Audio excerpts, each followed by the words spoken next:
Um programa especial esse de hoje, do 11º Congresso do Ensino Privado Gaúcho. E nós já estamos aqui com o presidente do Cinep-RS, professor Osvino, e coordenador do 11º Congresso do Ensino Privado Gaúcho, professor Oswaldo da Piazza. E ainda mais, o nosso convidado desta manhã, professor Ademar Batista Pereira, presidente do Cinep do Paraná. Professor Osvino, aposte-se do microfone, ele é seu, mas não leve, por favor, que já vai fazer falta depois. Professor Osvino Tolê, bom dia. Bom dia, João Garcia, bom dia, ouvintes da Band, hoje sendo apresentado aqui de um ambiente de muita energia positiva com todo esse povo, enfim, com os convidados do nosso 11º Congresso do Ensino Privado aqui na PUC. Cujo tema é Educação e Neurociência, um novo olhar. Foi a temática concebida desde o ano passado, construído com cerca de 30 pessoas, representantes da educação básica do ensino superior, e que culminou com uma parceria extraordinária com a Sociedade Brasileira de Neurociências e Educação, cuja presidente é a professora Daniela, e logo vai estar aqui junto nessa mesa de debates. Pois é, deixa eu introduzir na conversa também o professor Oswaldo da Piazza, que é o coordenador desse 11º Congresso do Ensino Privado Gaúcho. Professor, bom dia. Bom dia, professor. Pois, deu muito trabalho isso, não? Olha... Não vejo assim muito desgastado e coisa e tal. Vejo mais satisfação de ver que tudo deu certo. Olha, Garcia, a questão é a seguinte: organizar um congresso desse é um desafio maravilhoso. Porque quando você olha à frente, consegue enxergar à frente e sentir a presença de 2.500 pessoas, você se entusiasma. Por outro lado, o Cinep tem uma estrutura que permite essa organização. Tem uma equipe de trabalho maravilhosa, uma equipe que se antecipa, uma equipe que organiza tudo, que antevê, que prevê, que deixa tudo em dia. Então o que a gente faz é simplesmente dizer assim: olha, siga esse caminho, vai para lá, porque o pessoal todo trabalha, todo mundo está imbuído. É assim, a ideia do Congresso é uma ideia que passa pela mente, pelo coração desses funcionários durante todo esse tempo de preparação. Então não há cansaço, há alegria, há disposição, há um maravilhoso entendimento. Assim, diríamos, há um cansaço, mas é aquele cansaço gostoso. Sim. Claro, que depois que passa aí se relaxa e tal, mas isso, por enquanto essa estrutura do Cinep faz com que o trabalho seja garantido e de sucesso. Sim. Agora, a temática, ela foi estudada a partir de um grupo e durante essa trajetória toda ela sofreu algumas mudanças, inclusive, diríamos assim, esse formato final aconteceu depois de uma certa maturação do próprio grupo, né? E nós chegamos nessa concepção que eu acho que foi maravilhosa: educação e neurociências, colocando esses dois focos do trabalho pedagógico do professor hoje. Num lado, então, nós temos um professor que está disposto, animado para lecionar, para exercer sua função na sala de aula. Por outro lado, nós percebemos também que há muitos professores ansiosos por informações, por buscar referências teóricas, no sentido de fundamentar mais a sua prática. Nós percebemos, assim, uma infinidade de professores querendo acertar, querendo fazer bem sua prática pedagógica, querendo trazer resultados positivos, querendo fazer com que esses jovens realmente se realizem como pessoa, que busquem uma realização profissional e também consigam depois, mais adiante, se engajarem numa sociedade, nas suas empresas, nos seus sindicatos. Então a gente sente isso por parte dos professores. Isso é muito bom. Para que o ouvinte tenha uma ideia, nós tivemos ontem a abertura com o tema Como o temperamento afeta o aprendizado. Neste momento está palestrando Léo Freiman sobre a formação do projeto de vida dos educandos a partir do contexto escolar responsabilidade compartilhada entre família e escola. E vamos ter daqui a pouco Beni Catanante, gerações Y e Z. Terminou o abecedário, quero ver qual é a próxima geração, para começar tudo de novo. O que ensinam e o que esperam aprender com as demais gerações. Aliás, disso nós vamos falar também daqui a pouco, a nossa convidada, a professora Daniela Marte Barros, e também com a professora Fernanda Antoniolo Randes de Carvalho, sobre neurociência e educação. Aí entra essa gurizada da Y e da Z. Professor Ademar Batista Pereira, por favor, é só ligar. Isso. Presidente do Cinep do Paraná, o que espera o Cinep do Paraná desse evento e o que traz ou o que pretende levar? Bom dia, professor. Bom dia, Garcia, bom dia, ouvintes da Rádio Bandeirantes. Na verdade, em primeiro lugar, eu vim prestigiar meu amigo Osvino, né? Nós temos, assim, participado de grandes lutas aí a nível nacional. Fundamos já uma Federação Sul das escolas particulares, sempre no intuito de trocar experiências, né? E a minha vinda aqui, em segundo plano, é observar o sucesso do Rio Grande. Eu, como gaúcho, não posso deixar de voltar para casa de vez em quando. Ah, né? É gaúcho, Mas gaúcho de onde, professor? Sou nascido em Constantina. Constantina, é.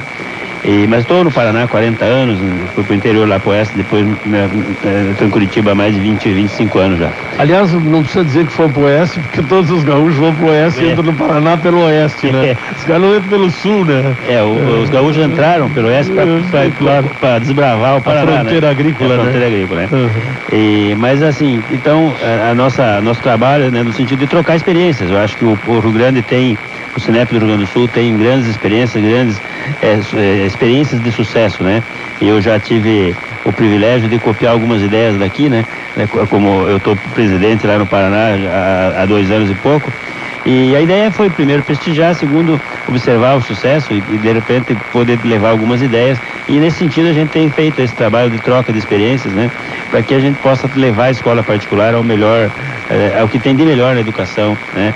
Acho que o tema do congresso é um tema arrojado, né? Você está trazendo, e é o futuro da educação, na verdade, a educação formal. Nós temos que usar a ciência, o que a ciência vem aprendendo, vem descobrindo, de como as pessoas aprendem, de como o ser humano funciona. Isso é novo, inclusive para a ciência, né? E a educação tem que se apropriar desses conhecimentos, né?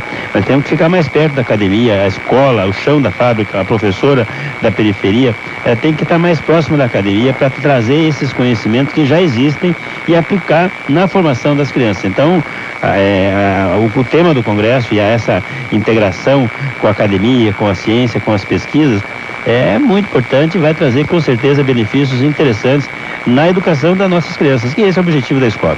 Muito bom. Primeira participação do professor Ademar Batista Pereira, presidente do Cinep do Paraná. E eu já falei para vocês da importância dos temas que sempre o Cinep aborda. Eu quero continuar aqui com o professor Osvino, mas antes disso lembrar a você que são apoiadores desse programa, a Associação das Transportadoras Turísticas do Rio Grande do Sul, a sua viagem com segurança e qualidade, Escritório Rodrigo Germano Usfer Advogados, Sim Saúde RS, Saúde nossa categoria também faz, Porto Web, o provedor de acesso de Porto Alegre, e ainda o apoio de MMS, o genérico da Caixa Azul. Professor Osvino, por que um congresso com esse tema Educação e Neurociência, um novo olhar? Havia essa necessidade?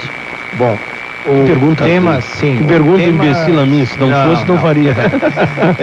O tema surge de uma longa reflexão de pessoas que são responsáveis pelo eixo temático. Um congresso nosso aqui não é uma junção de palestras empilhadas pelos diferentes temas, por mais que eles pudessem ser interessantes. Mas há um eixo norteador, é um eixo núcleo inspirador da questão de toda a temática do Congresso. E a pesquisa vem apontando, e por conta da neurociência, novos estudos sobre o cérebro, sendo descobertas como o cérebro aprende, como ele armazena e como ele faz as conexões. E aí nós temos nessa realidade, no Brasil, um dos neurocientistas de maior renome mundial, que é o Miguel Nicoleles, inclusive candidato brasileiro ao Prêmio Nobel.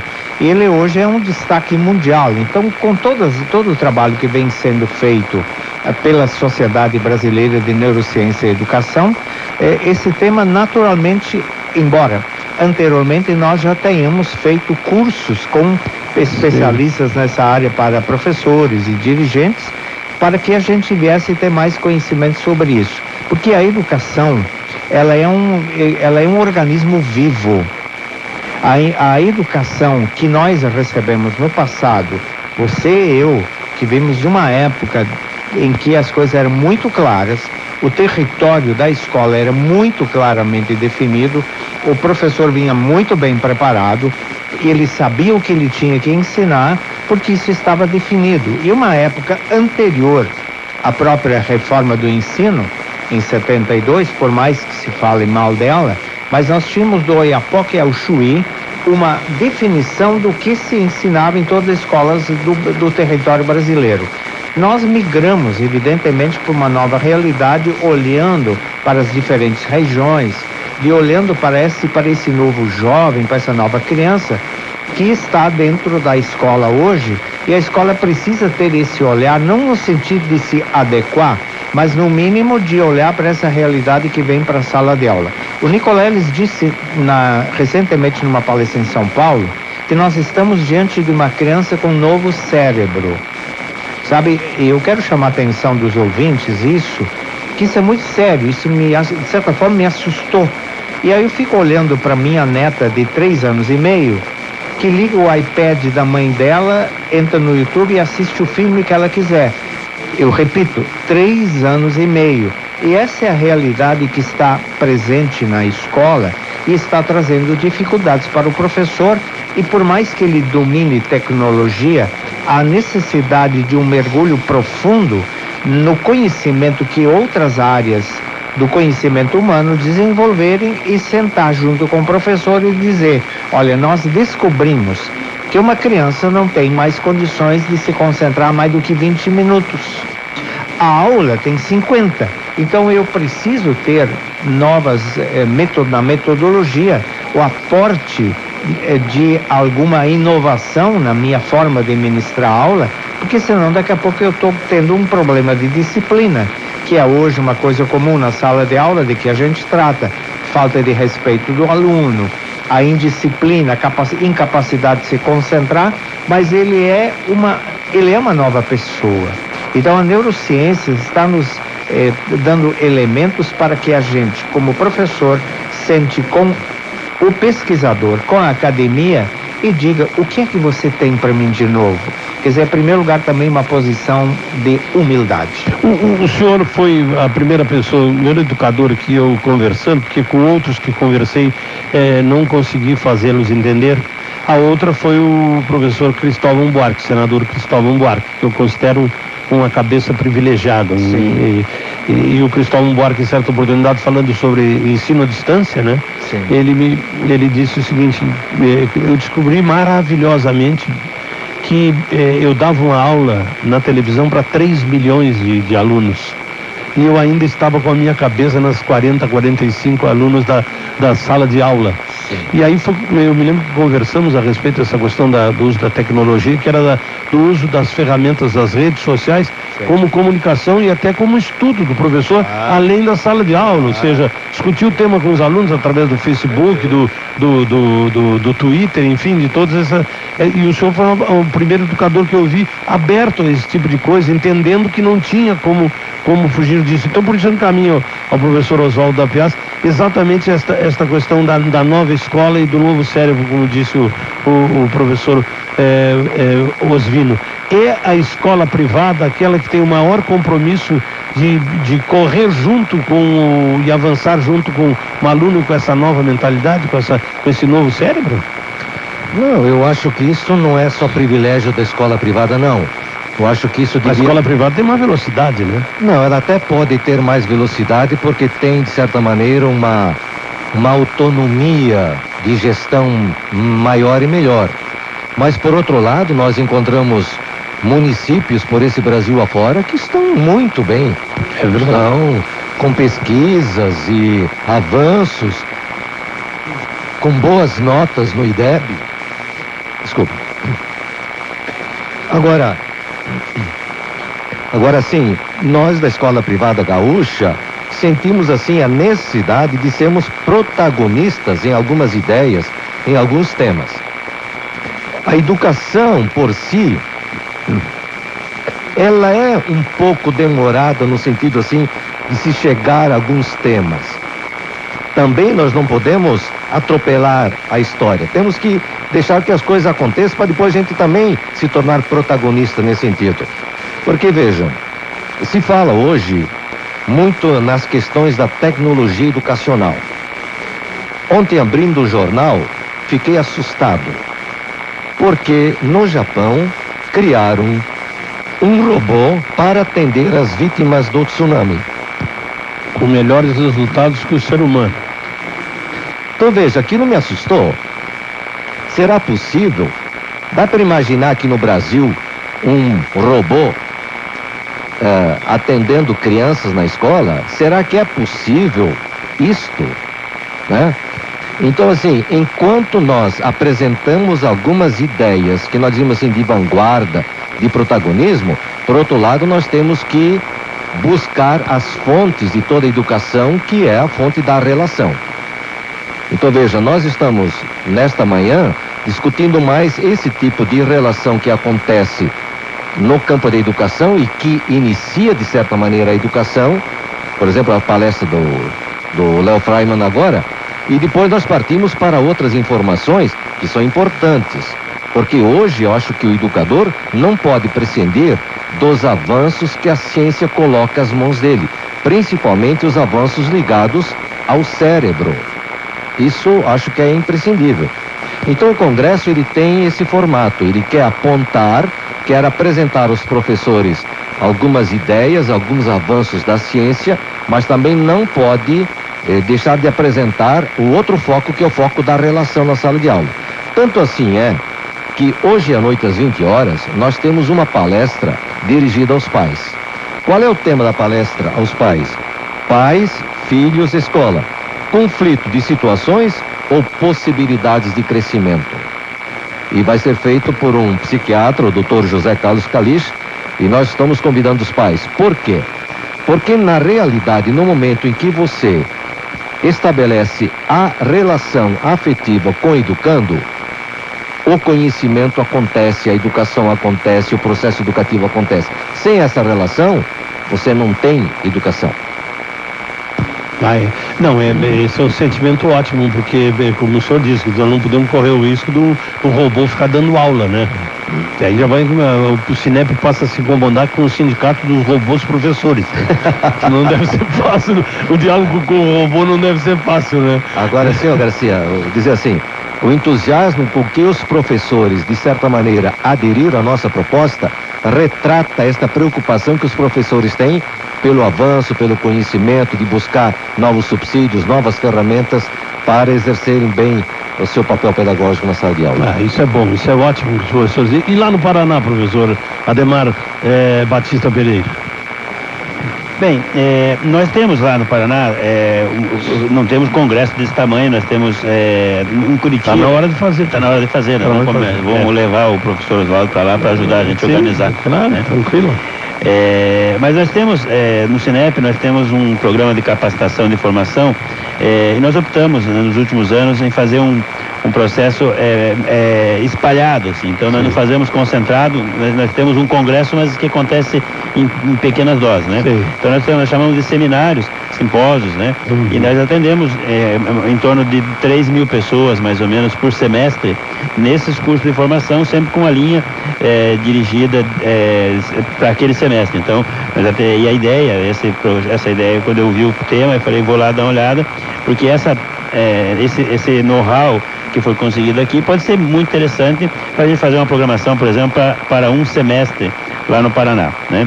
Mas eu acho assim, o professor Oswaldo colocou muito bem a necessidade que a gente tem de formação continuada. Isso na imprensa se diz todos os dias, né? Não é na escola só, mas especialmente na escola nós precisamos disso. O conhecimento se renova a cada segundo, né?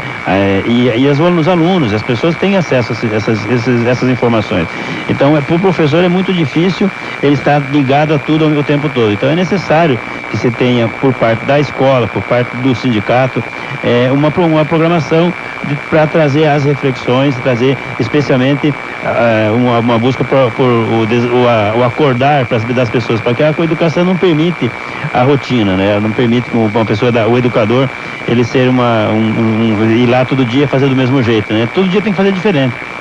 Então, e a formação continuada, os seminários, os congressos, eles são determinantes para esse sucesso. Muito bem, muito obrigado. Quero agradecer a presença no nosso programa do professor Ademar Batista Pereira e do professor Oswaldo da Piazza, lembrando que ele é o coordenador desse 11º Congresso do Ensino Privado Gaúcho, cujo tema é Educação, Neurociências, um novo olhar. Professor, obrigado pela presença aqui, vou liberá-lo e trazer as novas atrações da nossa entrevista. Professor, professor Ademar. Não, só queria agradecer a oportunidade e parabenizá-lo pela iniciativa da Rádio Bandeirantes de estar presente no ambiente, no local. Acho que a imprensa nós aqui atendemos 2.000 pessoas e você tem quantos milhões ou quantas mil pessoas que estão ouvindo agora. É uma oportunidade de acordar a sociedade que você é protagonista. Parabéns pela iniciativa. Muito obrigado. Muito obrigado, professor Dalpiazza. Então, nós também queremos agradecer à Band, ao programa, a todos os assessores que estão aqui e dizer assim aos seus ouvintes, Garcia, que o Sinep realmente está muito preocupado, quer ser protagonista na educação, está sim ciente de que temos que melhorar os nossos processos pedagógicos, mas que nós não estamos fugindo da raia, não.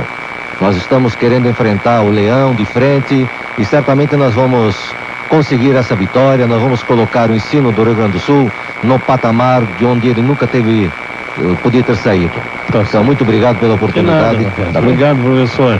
Bem, eu vou lembrar você que nesse momento está rolando a palestra do Léo Freiman sobre a formação do projeto de vida dos educandos a partir do contexto escolar, responsabilidade compartilhada entre família e escola. E logo depois teremos um intervalo e vamos ter a palestra de Beni Catanante, Gerações Y e Z, o que ensinam e o que esperam aprender com as demais gerações.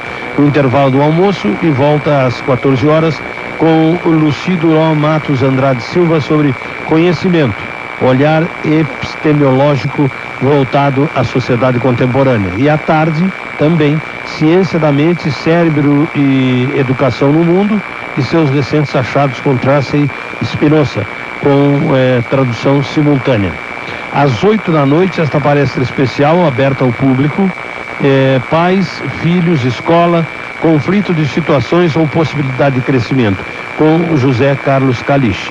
Na sexta-feira, amanhã, conferência conjunta, Neurociências e Educação, implicações para o ensino, com a professora doutora Fernanda Antoniolo Ramos de Carvalho, Memórias da Aprendizagem, Memória, Aprendizagem e Comportamento, com a professora doutora Daniela Marte Barros.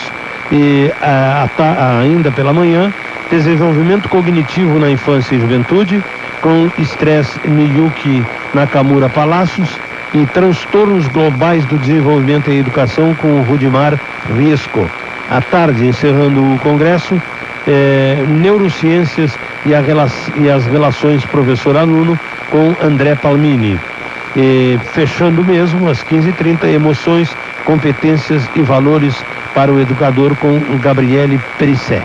Esta é a programação deste 11º Congresso do Ensino Privado Gaúcho, Educação e Neurociências, um novo olhar.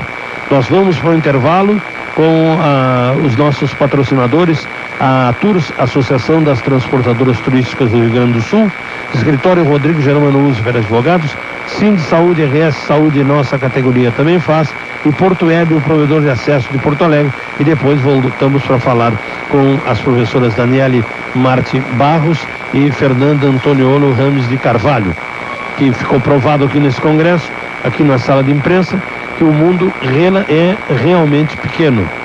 É por isso que a gente se surpreendeu tanto quando houve aquele acidente da TAM, em que mais de 80 gaúchos morreram e parecia que todos aqueles 80 gaúchos, todo mundo os conhecia e tinha relações ou de amizade ou de parentesco. Pois não é que encontro a professora Fernanda aqui e as relações familiares não se encontram, mas relações de amizade sim. Ela é descendente da família Christi, do meu querido Marcos André Christi, lá do Arroio Grande, da Branca, da Rosa Maria, enfim, todos contemporâneos e estudantes do nosso querido, na época, Grupo Escolar 20 de Setembro, uma centenária entidade. E posteriormente também o Colégio das Freiras, que a gente chamava, que era das Irmãs do Sagrado Coração de Maria, escola que hoje é pública e que já foi privada lá no Arroio Grande. Então, nós já voltamos. Muito bem. Então, já estamos aqui, o professor Osvino continua conosco aqui e fiquei sabendo hoje que é nosso colega radialista, tem diariamente um comentário de fé, amor e esperança na União FM, é isso, professor?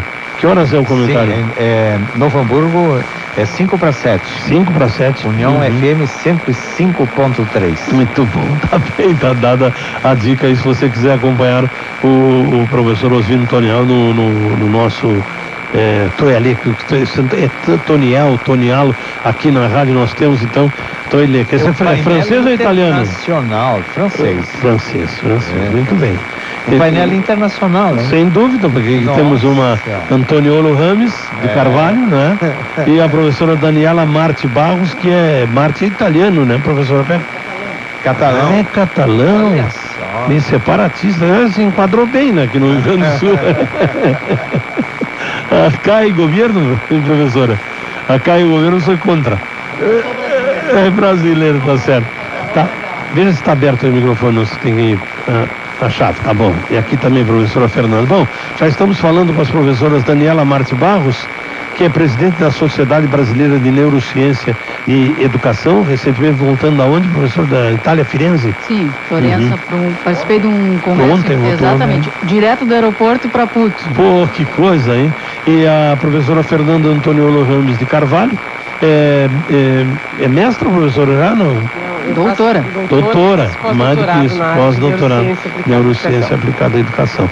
Lá da nossa, pós. E lá no pós-doc, e da nossa FURG lá de Rio Grande, uma universidade muito interessante, importante para o desenvolvimento da região sul, especialmente ali da população de Rio Grande.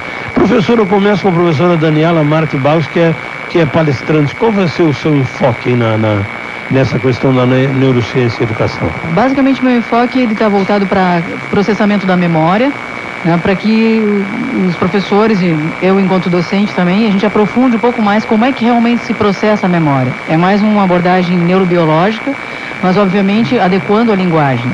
Como eu havia lhe falado antes aqui nos bastidores, né, não dá para ignorar que já existe a neurociência aplicada à educação. A neurociência aplicada à educação, a neurociência e educação, são temas que já nasceram. Então a gente tem que adequar a linguagem, vamos dizer assim. É possível essa interação? Totalmente possível. Eu sou da opinião que ela é totalmente possível, obviamente, e tudo que é incipiente, tudo aquilo que está nascendo, deve ser adequado. Então a gente tem que, como que diria, calibrar essa linguagem para que haja uma ajuda mútua. Nós precisamos dos docentes e os docentes talvez precisem da neurociência. É como ele dizia, é uma relação fraterna, onde somos irmãos, ninguém é mais do que ninguém. É uma via de duas mãos. Né?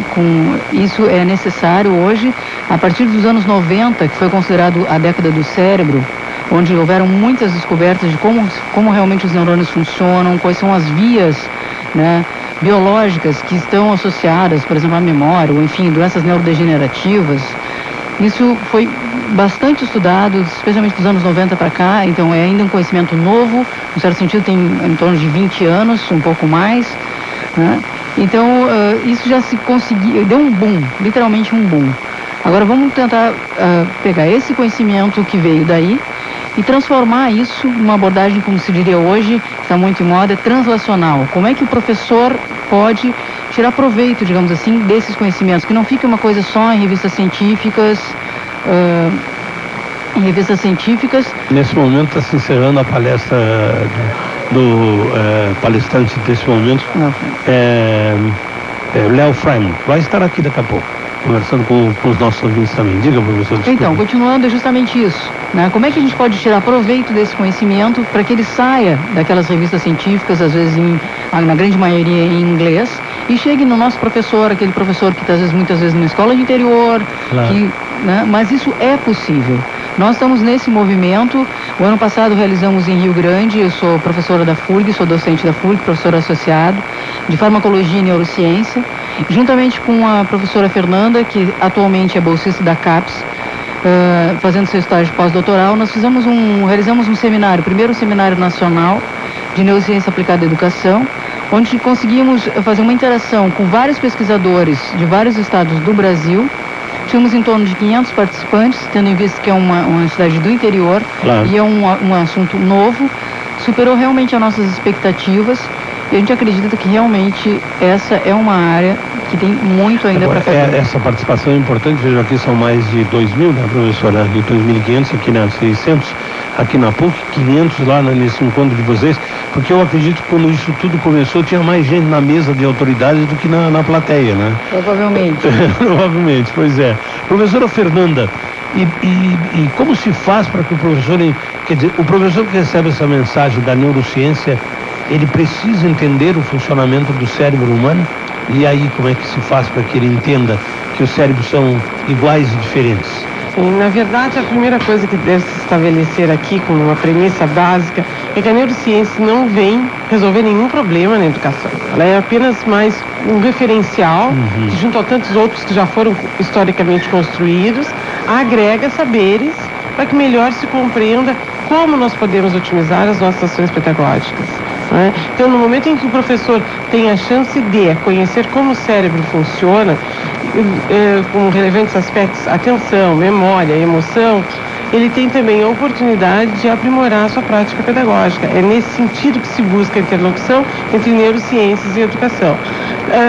Ele também pode começar a entender o sujeito que aprende, o sujeito aprendente, como aquele sujeito que se auto-reorganiza constantemente perante as aprendizagens. As situações de aprendizagem são oportunizadas pelo docente. Então, essa percepção ampliada de um cérebro dinâmico, que tem um fluxo constante de informações que vão ser retomadas e reconstruídas permanentemente, é de extrema importância para que ele também se reconheça como interventor desses momentos do aluno, e que cada aluno é um aluno, funciona completamente diferente, apesar de termos em comum um cérebro, né?